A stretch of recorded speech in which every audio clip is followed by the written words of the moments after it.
So before we start, you know that I have the enviable or unenviable, whichever way you want to think of it, of speaking to you after lunch, yeah, which is not always easy.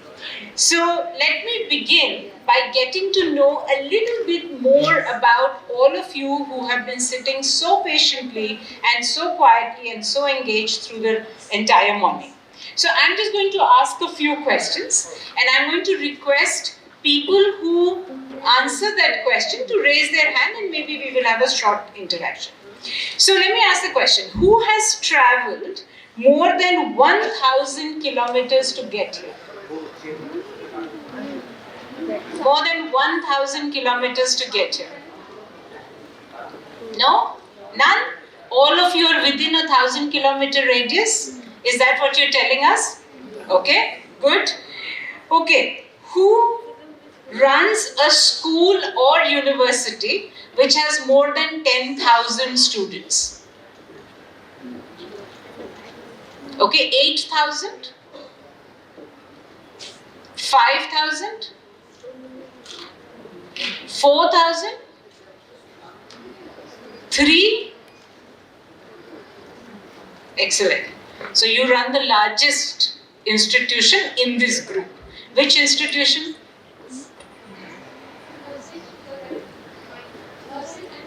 Nursing and physiotherapists. Thank you so much. Who loves the color purple?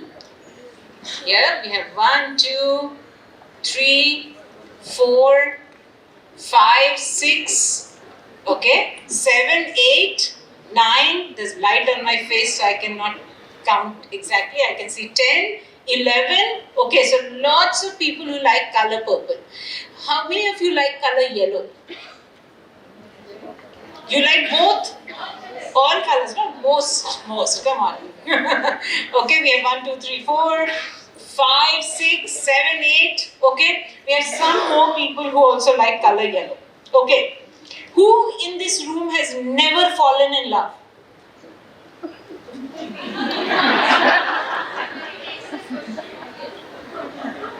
I didn't say with whom, I just asked you. Never fallen in love. Okay, good. Oh, there are a couple of people with hands up. Okay, I hope very soon you will find somebody to love. Who has wanted to be a teacher since kindergarten? Okay, we have a few very committed teachers. 1, 2, 3. 3 of you. Excellent. I also joined. I also wanted to be a teacher since I was a kindergarten.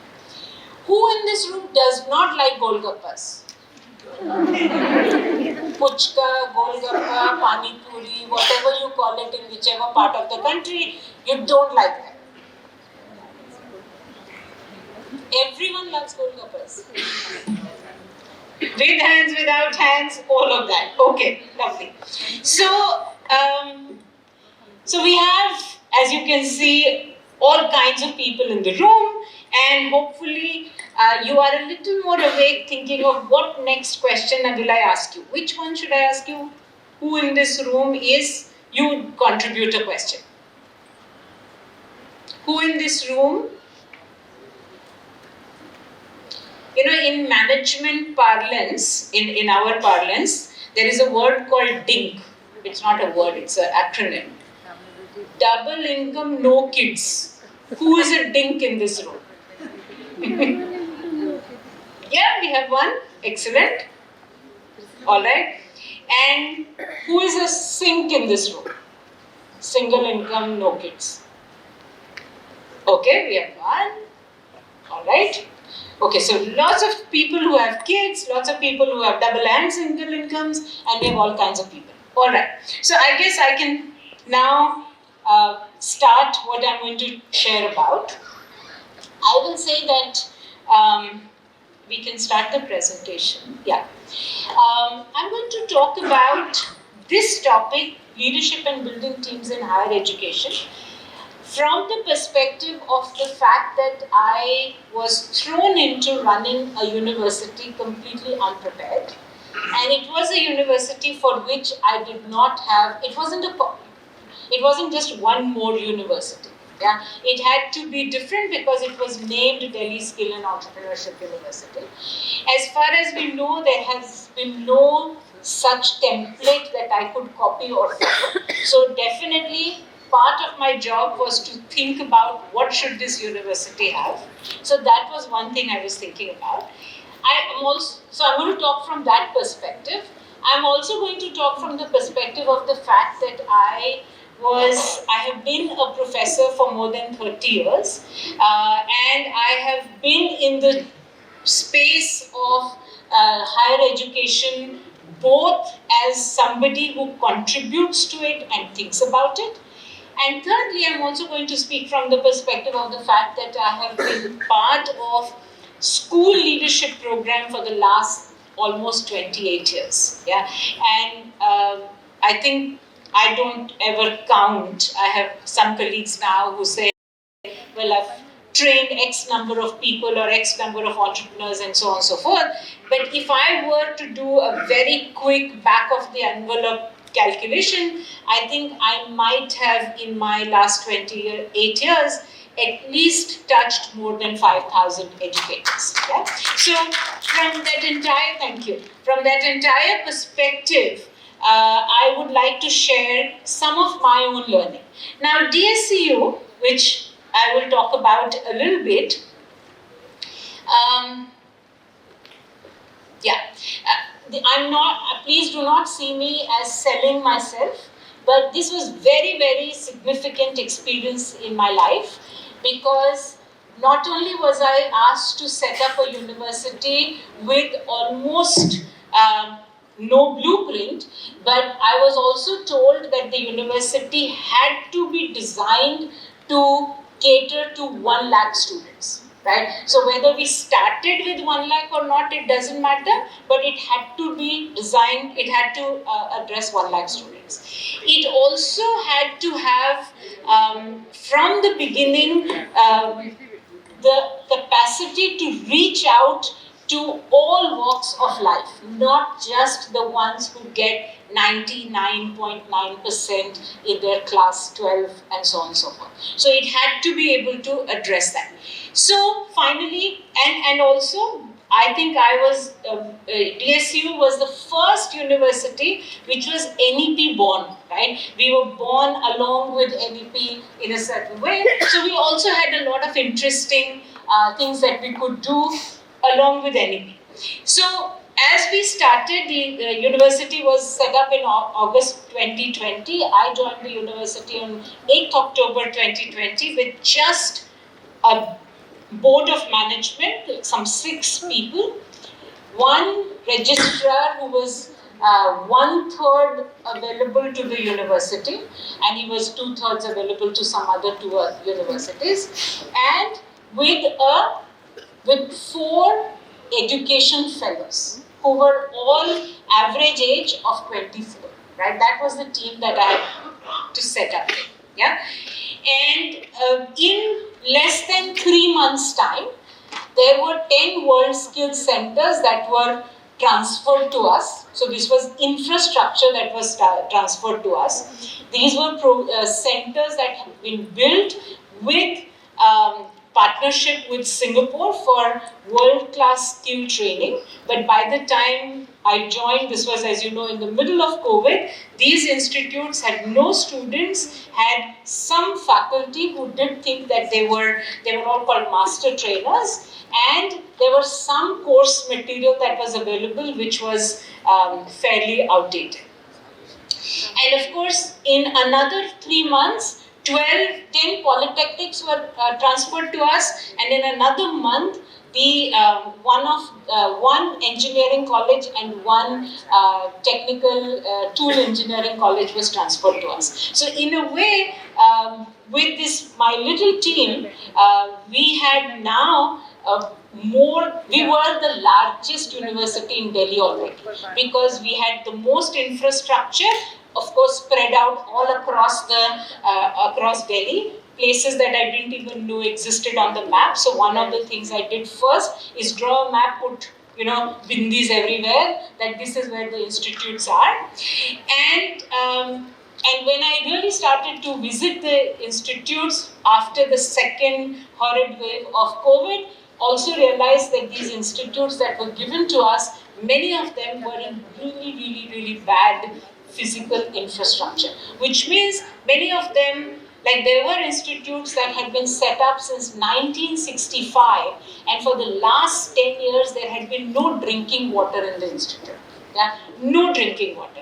When I checked with the principal and the teachers, what do you do with drinking water? We all bring water from home. What about students? Who knows? And they were, and I can keep telling stories. I'm not trying to be critical, but saying this is what one inherited. And 500 teachers, faculty, also came with it, who all first, if you spoke to them, they said, I'm a class 1 government officer. And he was like, what do you mean you're a class 1 government officer? Aren't you a faculty? I came through UPSC, so I'm a class 1 government officer. Their identity was not that they are a faculty. Their identity was that they were a class 1 government officer, right? So if you have dealt with some class 1 government officers, you would know my tale. Yeah. So we started off with all of this, and of course, my first 6 months, not 6, almost 4 months, all I did was I spoke to people. Yeah, I spoke to lots of people along with these 4 team members that I had about skill training, right? And I must have, if I had logged Zoom hours, because this was all done on Zoom at that point of time, because it was COVID, things were closed and so on and so forth, I must have done more than 150 Zoom hours just talking to people.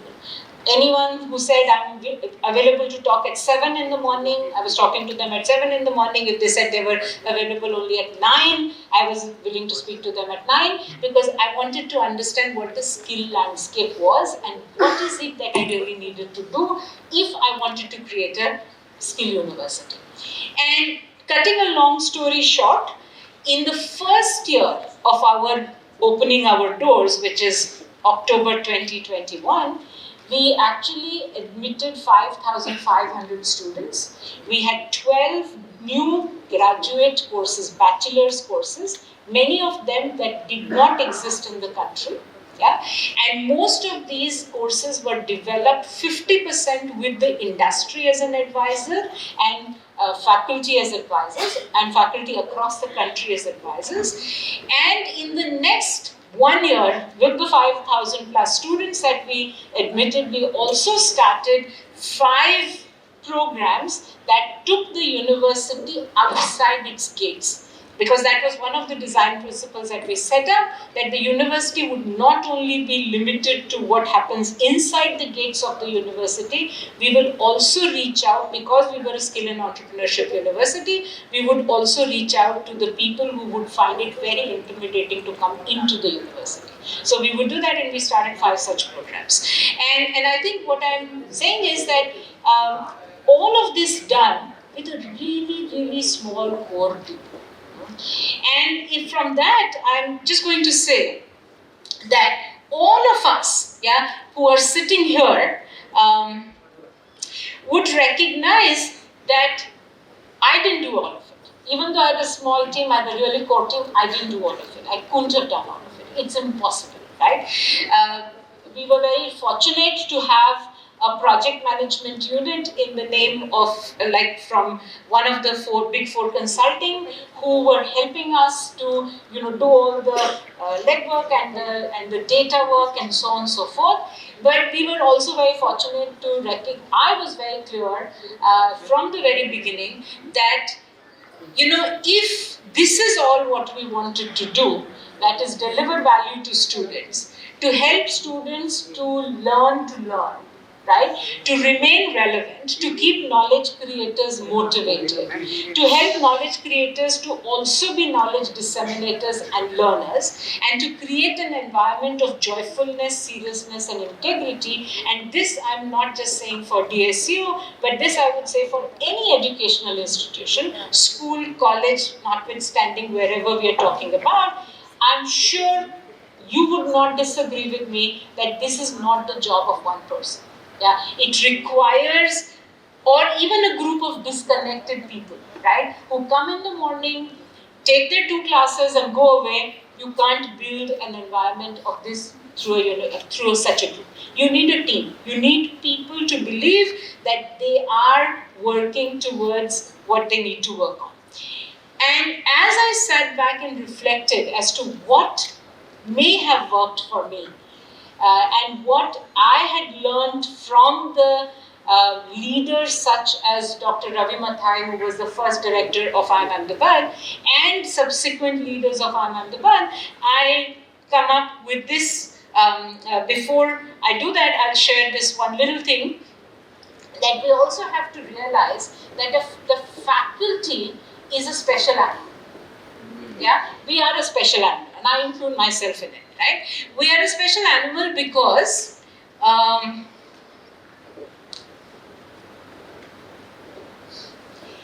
we know that being a faculty is a lonely pursuit. You're on your own, right? It doesn't matter where you are a faculty in. It is lonely. When you go inside the class, you don't have anybody to look after you or to help you. When you plan your course, you definitely don't have somebody to plan it with you. When you deliver your course, you don't have anybody to do. When you do research, you have nobody to work with. When you direct research, you have nobody to direct it with. You have to do it by yourself, right? And if you do have collaborators, they typically exist far away, in some faraway university, some faraway location, and so on and so forth, and with whom, if and when you connect to, you only connect to them at a work level, not at personal level, right? And therefore, no wonder, right? This is not just my words, but this is very often used for faculty. We are seen as prima donnas. Yeah, prima donnas are typically defined as those who are vain, undisciplined, who find it difficult to work under direction or as a part of team.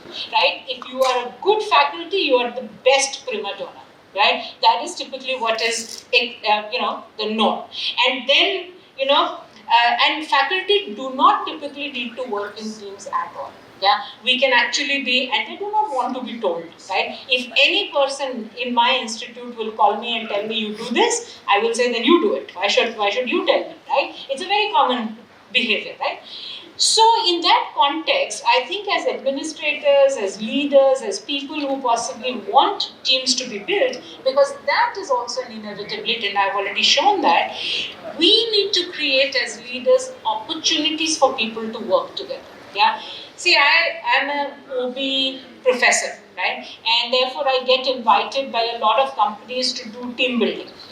And very often they will tell me, please do an outbound team building. And I will say, yes, I can, but I can't. And then say, why not? And what, and so on and so forth.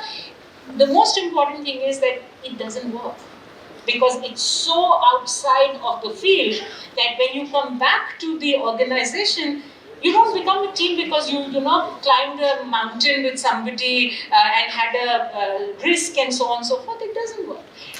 Teams get built when people do real work together. Yeah, where people recognize, where am I interdependent on the other person?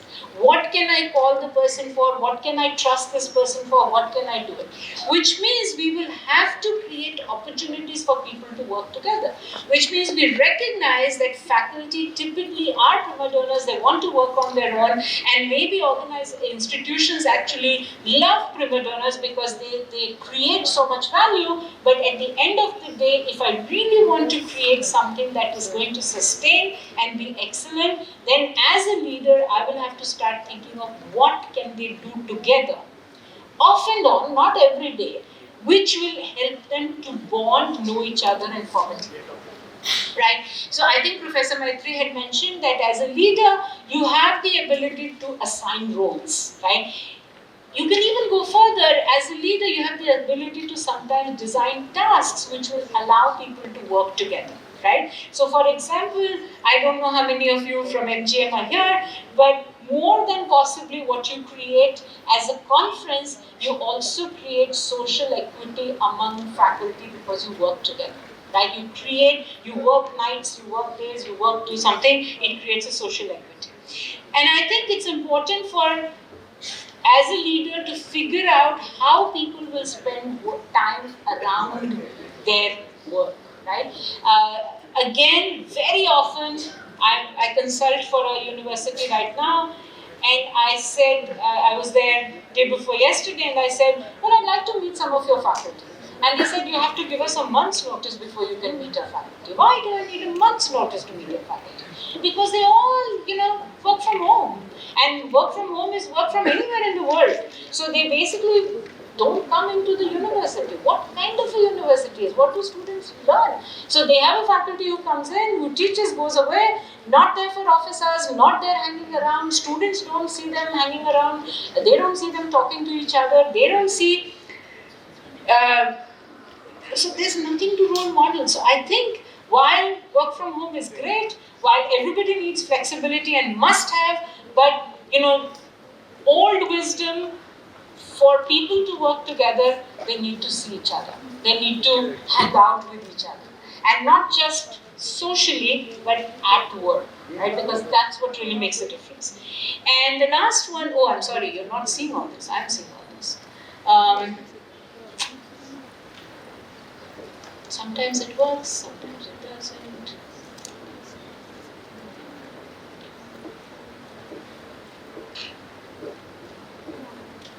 Yeah. And I think the last thing I want to say is that it's very good to have, a great ROI on every faculty time that you have, right? How much are they doing? Are we getting the best out of them? And are we getting the most out of them? And yes, there are money pressures and so on and so forth. I completely understand that. But, you can't have teams, you can't have innovation, you can't have people working together unless there is slack. Yeah? Unless there is some time where people just hang out, people just think, people just sit and stare. Unless that is happening in the system, you are actually creating for it, it's not going to happen. I asked somebody, again another university that I was working with, I asked, so how much do your faculty teach? And they said, the ones that do research, we are very generous with them. They teach 150 hours. What do you mean 150 hours? 150 hours is a huge amount of teaching, right? If you're saying, even if we do meet for 150 days in a campus, you're saying 1 hour every day. 1 hour every day means 9 to 10 hours of work that you need to do behind, which means you have no more time. You just don't need to do anything. And when you do meet another faculty, you're almost wondering, I can't be spending more than saying hello to this person because I have so much more other work to do. So again, I think it's important to build slack, and unless you do that, so you've got to understand that also, I have friends and family who moved from industry to academia. Yeah, and when I was in academia, I've always been in academia, and these friends and family members would always say, they'd come home and they would say, and I'd be getting dressed to go to work, and they'd say, you have class? I said, no. Then why are you going? Right? What's the point? You shouldn't be going because you have no class. So of course, it took all of them time to recognize that, I actually go and spend time in my office from 9 to 5 or 9 to 9 or whatever time it takes, whether I have a class or not. And now that they moved into academia, they're realizing that academia is a 24/7 job. It's not a 9 to 5 job. You can never switch off. I go on a vacation. Last year I said, I'm going on a vacation 45 days. I was working more than 6 hours a day every day on my vacation because, I'm thinking, oh, this student has a paper to finish, they have a conference to go to there, and how can my, if I'm taking vacation, their career is going to get affected. So I better just spend some time giving them feedback. Yeah, and that sometimes becomes 6 hours, right? And so on and so forth. It's a 24/7 job. You never unhook, right? And therefore, as leaders, as administrators, as people who design universities, you can't design for maximum output or time spent. You have to you have to have clear goals, and then you have to allow for slack. Okay, so coming back to this fact about what do we do, right? So we have to have teams, And if you are the administrator, you can't do it all by yourself. You have to have a team, right? So if I were to think of some of, again, things that I've seen across the years that I've spent in education, I would say, and my experience at DSU, I think when you find a team member, when you select team members, don't accept whoever walks into your door, because it doesn't work that way, right? So, and then when you select for potential and personal compatibility. I'm not saying practice homophily, find people like you. That's not what I'm saying. Find people with whom you can spar, with whom you can have a conversation, with whom you can argue, with whom you can talk, with with whose face doesn't make you like, I don't want to talk to them. And these are real biases, right? Good or bad, we all have these biases. This is how we are human. If you can't even stand their face, don't put them on your team, because it's not going to work. It's only going to create a lot of grief. But also hire for not what they have done for the last 10 years, also hire for potential, because they may not have done anything for the last 10 years. Maybe they never got opportunity. Maybe they never got anything to show for, and therefore they didn't do anything. So look for potential rather than simply what they have done, which is very often how we select people. Show me what you've done in the last 10 years, right? Once you set your team, right? Remember, we have selected a team that you fairly like and you think they are smart people, right? You've got to set performance targets with them. And this is not industrial psychology. This is not treating them somebody as a machine, who has to get these many pieces done. But it's just like goals motivate people, targets motivate people. There's research to show that 40% increase in performance can just be got by having proper goals, right? And this is work out of the last 40 years of motivational research. And so set performance targets. And it's not always easy, because you are in you're in an ambiguous environment. You really don't know what should be the performance targets, but keep at it, right? You can keep working at it. This one's important, right? Ensure they have easy access to you, right? I have known so many times when you become part of a team, you're told you're part of a team, and then you can't go and speak to the director. You can't go and speak to the vice chancellor. You can't go and speak to the leader or the course coordinator or the group coordinator, whatever leadership position you're talking about. And only some people seem to have access, others don't have access in the team. Doesn't work, right? If you really want your team to work, you have to provide equal access to them and easy access to them. Not through three, guards sitting at various points. This is always the most important thing. Are you willing to give feedback? Not at the end of the year, not 6 months later, but in the here and now. Yeah, we don't have to do it publicly. We don't have to kill the person, but feedback is an act of care and concern. Are you showing your care and concern for your team and the work that you're selecting to do by giving them timely feedback? And if you're not, then that's something that's a problem. Also, it is your job to keep a check that your team continues to feel psychological safety. Are people saying more at the water cooler than in the meeting? Are people saying more among little groups than in the larger group, right? See, Uber at some point of time, went through a very bad patch. And there is a Harvard professor who decided that she got invited to work on the morale and commitment of Uber employees. And she realized that in the teams in Uber, people sat in meetings and sent messages to each other about the meeting rather than talking to each other who was right there in the room. Right? That's like the height of distrust in a team or lack of safety. I will text this person, what a jerk. Yeah? But I won't say, look, you're a jerk because you're saying this, right? I'm now going to say this because it's not safe for me to say, and therefore, all these trust messages happen which never help the team to work. Also, one of the things I realized, because I'm an OB professor, I think I understand interpersonal relationships, blah, blah, blah. I realized that with my team, my super small team that I had of people who were super motivated to work in this area, they didn't always work well together with each other. Right? They had their own differences because each one of them was again a prima donna, right? And so they would come and tell me, she said this or he said this, look, the work is toxic, blah, blah, blah, all of that. And I got hooked into it. And I was trying to solve everybody's problems. And then at some point I realized, they're adults. They can take care of it. My job is to make sure work happens. My job is to make sure that I'm not partial to people.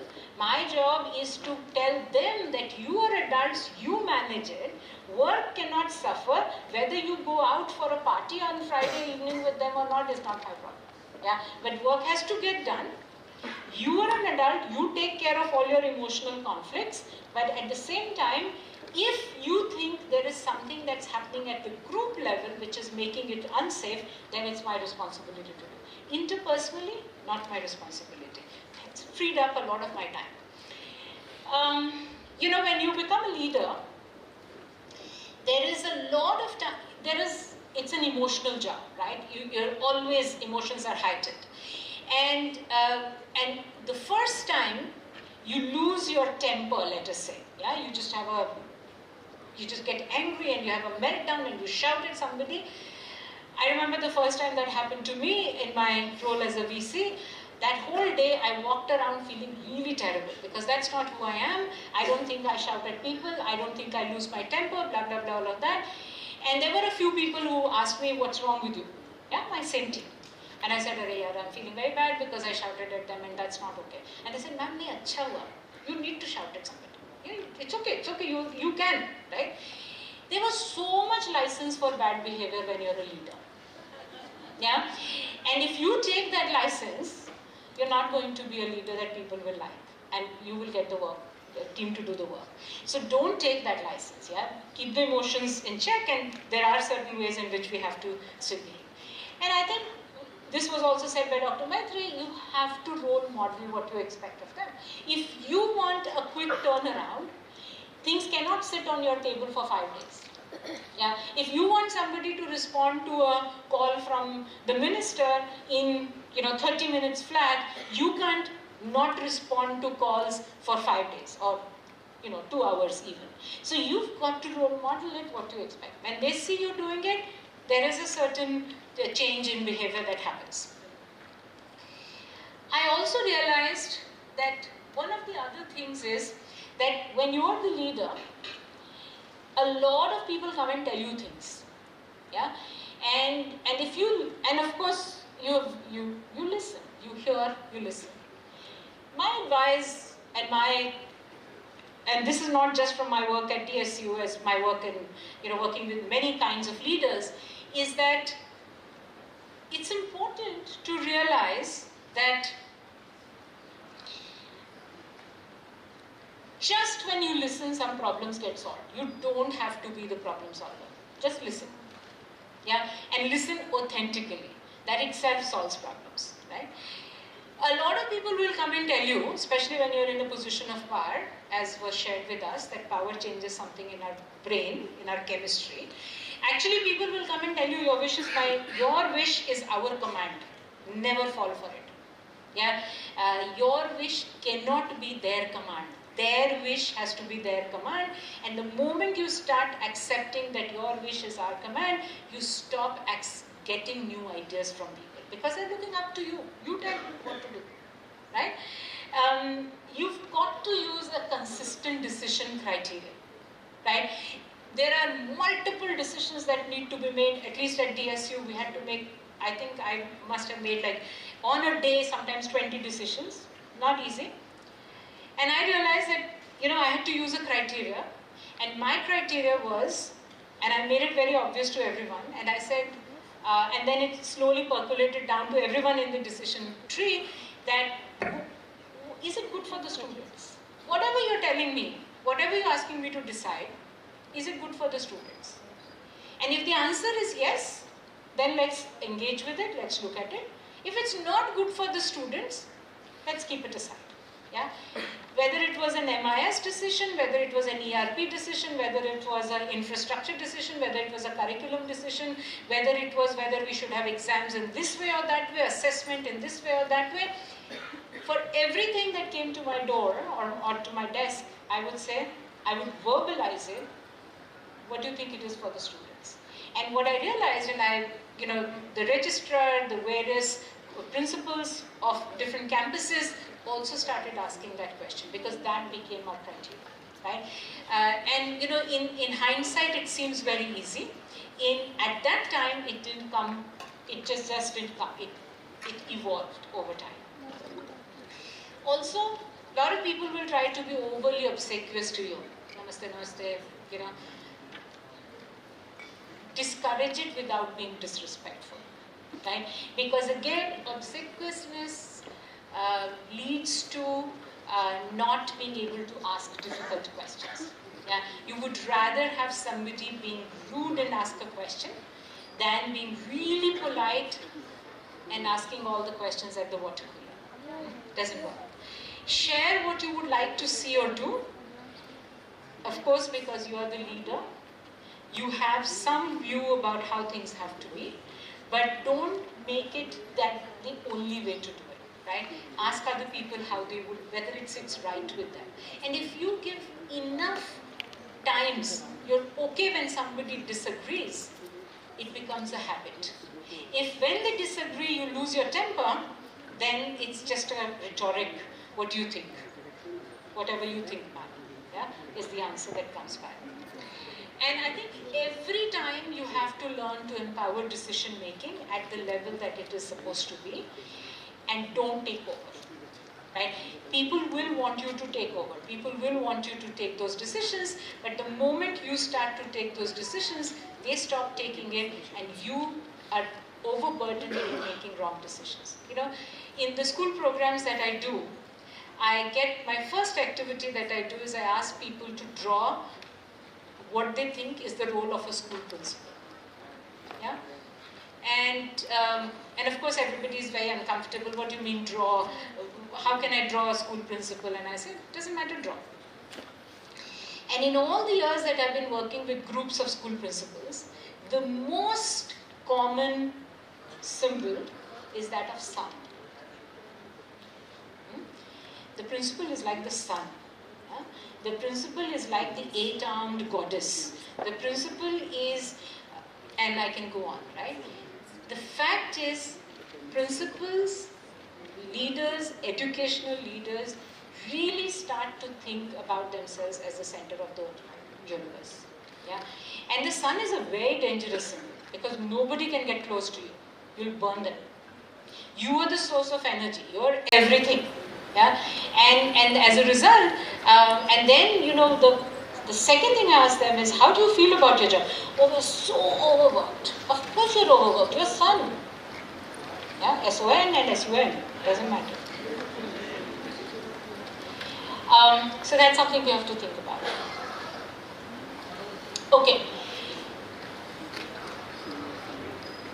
You might think, where is this coming from? But I think if we are talking about building teams, and if we are talking about building teams that actually contribute, you've got to communicate. Yeah? Communicate, and I can never overemphasize that. Yeah? Because that's really the key to everything. You can't get into people's head, right? When I tell people I have a PhD in psychology, the first question they ask is, can you read my head? No, I can't. Can you read my mind? No, of course not. Yeah? But I can talk to you, and through your talking, I can get a sense of where you are, right? And what drives you, and so on and so forth. And that you don't need a PhD in psychology for that. Each one of us actually is able to function in any role that we function because we talk, we communicate. Yeah. So I think the most important thing is that you communicate. Also, and this is kind of a tongue-in-cheek list that I've made. Because I've also realized that people very often communicate when they're happy. When something's going well, they're very happy to communicate. When something is not, they go into a shell. That's exactly the time that you need to communicate. Because something's not going well. And somebody else needs to know that it's not going well. Yeah, you know, marital relationships. Yeah, you know, different partners have different ways of expressing that something is not right. Very often, one of the methods that is used is, "Kuch hua kya?" Nahi. On the face, it's written that "Kuch hua," yeah, but "Kuch hua kya?" Nahi. Yeah, I'm not telling you what's happened, right? How do I figure out what's happened to you, right? Then I'm only going to guess, and the more I'm going to guess, the more you're going to get upset. So better just tell me what happened, and we can solve it. So we have to communicate when we're happy, and we have to communicate when things are not going well. Communicate when you agree. That's easy. Yeah. Also communicate when you do not. Right? There are going to be times that we're not going to agree. And it will not going to actually solve our differences if we shut them out. Yeah? Or if I sit on a high horse. Or if I say, now you figure out that I don't agree and what I don't agree with, I'm not going to tell you, you figure. I mean, that's convoluted. That's tiring even if I start to think about it. Right? But these are very common human patterns, and I think all I'm saying is, can we not do that? Right? Same thing, communicate when you're upset and communicate when you're not, right? Also, when we are upset, very often we don't communicate. We do downloads of anger, of frustration, of whatever, and the other person is supposed to figure everything out, or the team is supposed to figure out, and then that doesn't work either, right?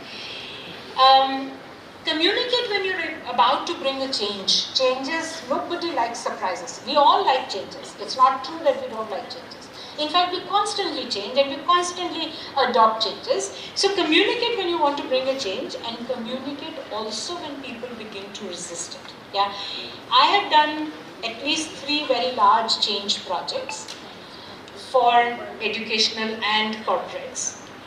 And one of them, which was really large, spent 3 months of my time just sitting there bringing about the change. And at some point,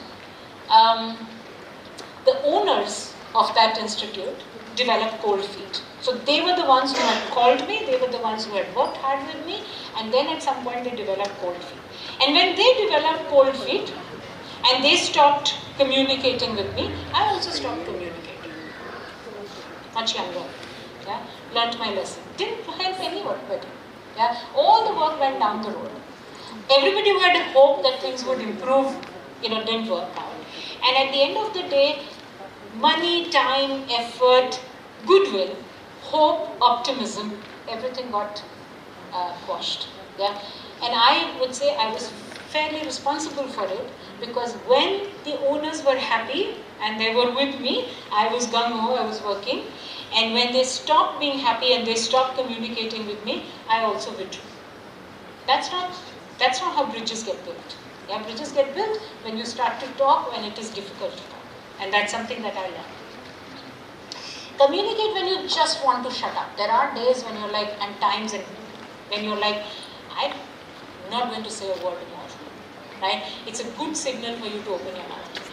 Because obviously you're sitting on something that needs to be said. Yeah? And also communicate when you do not know what to say. Say that you do not know what to say. Yeah? Because when you keep quiet and you're the leader, people think you have an agenda. People don't read it as you don't know. People read it as you have an agenda. So also say what not to say. Communicate with those who you like. That's always easy. But also communicate with those who you are unable to stand. Yeah? It takes a little more muscle. It takes a little more, gearing up. It's possible. And sometimes when you actually do communicate with them, you see what you were not able to stand is more a function of you than them. Yeah? But this will not get open unless you start to communicate. Of course, communicate when you make a mistake. And who doesn't make a mistake? And if you're a leader, you're going to make dozens of them. Yeah? You have to tell people you made a mistake. And you also need to communicate when you need to tell the other person you made a mistake. Right? And believe me, feedback is difficult to give. Negative feedback is difficult to receive. It's more difficult for the giver. Yeah, people develop ulcers because they have to give negative feedback, and there is research to show that, right? And when I have to give you negative feedback, I do, and I finally say, tomorrow we'll meet again. Yeah, I actually postpone the act of not giving negative feedback. Communicate with who report into you, and communicate with those whom you report into. And there are sometimes the people who you report into are very, very obnoxious, but you still need to communicate to them. Because if you don't, then again, as we often say, in my classes I say, it's always a relationship of interdependence. Upward and downward and sideways. Yeah. If you don't know how to manage all three ways of communication, then you will not be able to be effective. And for leaders, that's just the most important thing. So I think you would agree with me.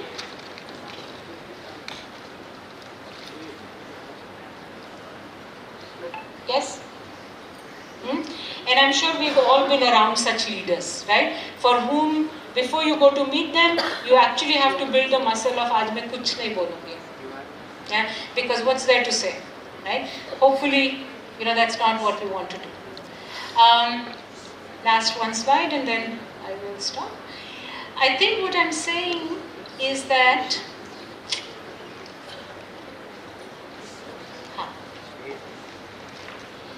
I think one of the things that we very often lose when we are in positions of leadership and power and decision making and so on and so forth is that we lose our heart. The quality of the heart, yeah, and I'm not being a romantic here, yeah, the quality of the heart is that it is innocent and imaginative. However, it often becomes cynical because of how we look at the world and what happens to us, and we dress it up as realism. I'm just being practical. But in the process, you lose the ability to feel in the moment.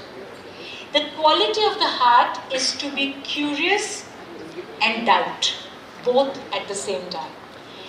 And what we become when we are in positions of leadership is that of being arrogant, of being of arrogant certainty. I know it all, yeah? And I dress it up as authoritative knowledge, yeah? So and so said it. It's been said in this knowledge system and that knowledge system and that philosopher. The more you quote other people, the more you're actually showing you know very little. Or at least you're not being very curious. And the quality of the heart is that it is compassionate. It has compassion, yeah? And it becomes callous. And what we dress it up is, this is the thick skin I have developed because of experience. Yeah?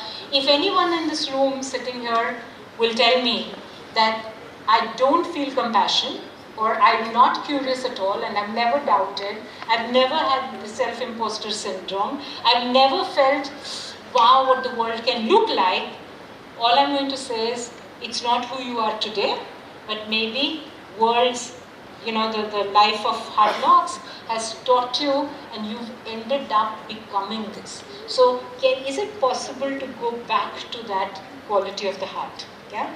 So what I'm saying is, keep your heart and head hydrated at all times. Yeah. So in my experiences, it pays well to read, research. Research is a huge place where you actually get to go back to your innocence and play. Take breaks, exercise, watch movies, have friends, connect with your family on a regular basis, no matter how busy you are, right? So again, as a leader, you can't be for the team if you're not for yourself. Right? So you've got to also learn to take care of your head and heart and have them walk together and not separately, how it often does. And I will then, with that, I will end with this last quote, which I think just is the right person for us to remember. Is not how many followers you have, but how many leaders you create. Yeah? And I think making teams and working in teams in higher education is a must. And you can only do it if you yourself alternate being a team leader and a team member at the same point of time. Thank you.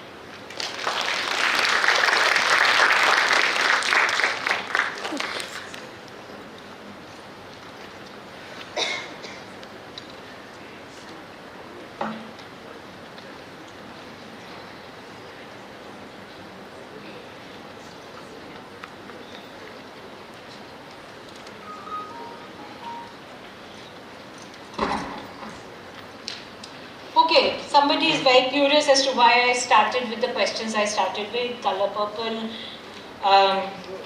yellow and so on and so forth. This is typically what is called a diversity and inclusion exercise. You can do it in very large groups. You can very quickly get to see people who are very different from you also have similarities. And people who are very similar to you have differences. It's a very easy way of starting to connect with differences and similarities with others. You can use the simplest of the questions, you can use the most difficult of the questions. And you can do it with groups of 500, you can do it with groups of 20. So that was my intention to do it. There was no other intention. I hope I didn't hurt anybody by asking that question. Okay, I'm not an expert on this, but how to make the best use of language, of gestures and posture while dealing with preschool kids. Yeah? I'm not an expert in teaching preschool kids, but I can very sure say from my own experience of teaching and having toddlers at home is that children who grow up in homes where nobody talks take longer to talk. Children who grow up in homes where children are told, don't ask questions, just go do your own thing. Also have kids who don't build self-confidence. So I think as a lot of it has to happen at home, a lot of it also has to happen in the school, right? Which is allow people, children are really, really curious, yeah? And teachers are very, very uncomfortable, teachers and parents are very uncomfortable with curious kids because they ask too many questions, right? So I think my suggestion is that, just be a little more comfortable with it, patient with it. Recognize that yes, it's very annoying sometimes to answer the same question over and over again because they're rehearsing, they're learning, right? That's how a lot of the learning happens. So yeah, I think use it for them to be actually able to also develop it on their own. There's nothing right or wrong about some of these things, but I'm sure there are other experts in the room who can give you more relevant tips on this. Okay, another question, what are the best ways to communicate with the adolescents? How to bridge the communication gap between the two generations? I think this comes from the fact that there is a time when every one of us have gone through a phase, which is called the teenage phase, the adolescence phase, where you do think that everybody around you, who's the nearest to you, is wrong. Yeah? Parents, siblings, and everybody in the class who's cool is right. Yeah? And there is a certain level of distancing from the near and dear ones. In fact, in psychology, we say that's a process of individuation. Yeah? And it's possibly one of the most difficult phases of any human's growth, but the most important part, where you start to separate from your near and dear ones, and you become a person of your own right. Yeah? And at that point of time, I think as adults who've gone through that process, it helps to be mindful of that, to be available to them but not force communication. I had a student at IIMA who was among the top 5 students of the batch, and he was really stressed. Didn't see any reason why he should be stressed. I was having a conversation with him and he says, my parents call me, especially my father, calls me more than 20 times a day. And if I don't pick up the phone, there are multiple phones.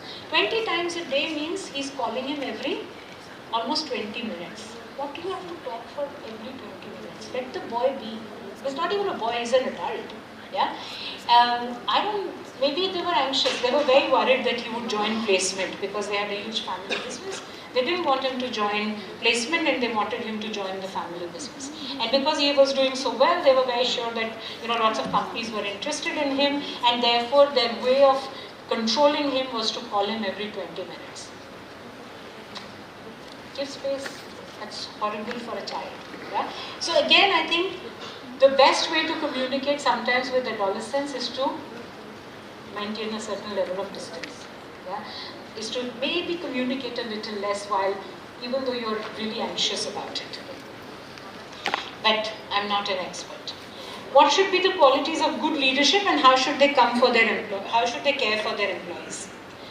Acha, I think I answered some of that. Can't really say it in more words than what I have already said, but I think in how I have understood leadership and how I talk about it and how I teach about it, is leadership is not a noun. Leader is not a noun, it's a word. It's not who you are, it's what you do. And it's what you do at a time when the entire group and you don't know the answer. When you don't know how to answer, when you don't know how to do your work further, is when leadership really comes to fruition. And at that point of time, being a leader is not about having the answers, but is about facilitating the group to recognize that they need to find an answer, put the resources to find the answer. So it's about facilitation, it is about amplifying somebody's voice, it is about recognizing that we're facing a problem for which none of us have an answer, and only when we all put our heads together, we will make some kind of a get ahead, right? So when COVID happened, we were in the middle of the most unknown, ambiguous problem. Nobody knew the answer. And no matter how senior a doctor you were, or a senior leader you were, or a nation's head you were equally clueless. But the answer was only to be found when everybody worked together. And that's leadership. When it happened, that was great. When it didn't happen, we had disasters. One more question?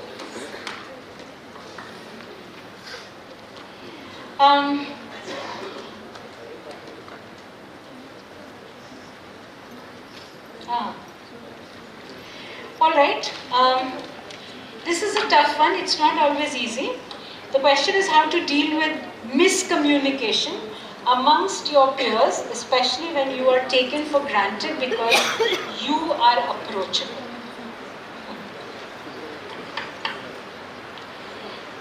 होता है life में, take it with a little bit of pinch of salt. Every time there is not going to be perfect communication, there is going to be miscommunication. And very often human beings are designed to survive. Yeah, so whatever happens, we want to explain it in a way that I remain preserved, that I don't get affected by it very well. So very often I might also think that it's the fault of others. It's actually it's never one or the other's fault. Everything happens in the gap. Everything happens in that relationship. And so I think it's better to not say me versus the other or us versus them. It helps if I look at what did we do and what can we do to do it differently. Right? And it's very difficult. Right now, in one of the roles that I'm doing, we're in the middle of this, very interesting miscommunication, I would say. There's this whole sense of we think as board that we are right, people who are on the other side think that they are right, and of course each one has, everyone does think that they're right. And it cannot be that both of us are right, and it cannot be that both of us are wrong. It's somewhere in between. And what happens is there's so much hardening of stances that happens that it's impossible to start to look at what's happening in between. Yeah, but it's always in between. I think even in our body, it's the connective tissue which is a lot more, is the one that gives us all our agility rather than the hard bones and all of that. So I'm not a biology student, you can correct me, but that's what I understand. So that's where I would say, look at both of us in our entire thing. Alright.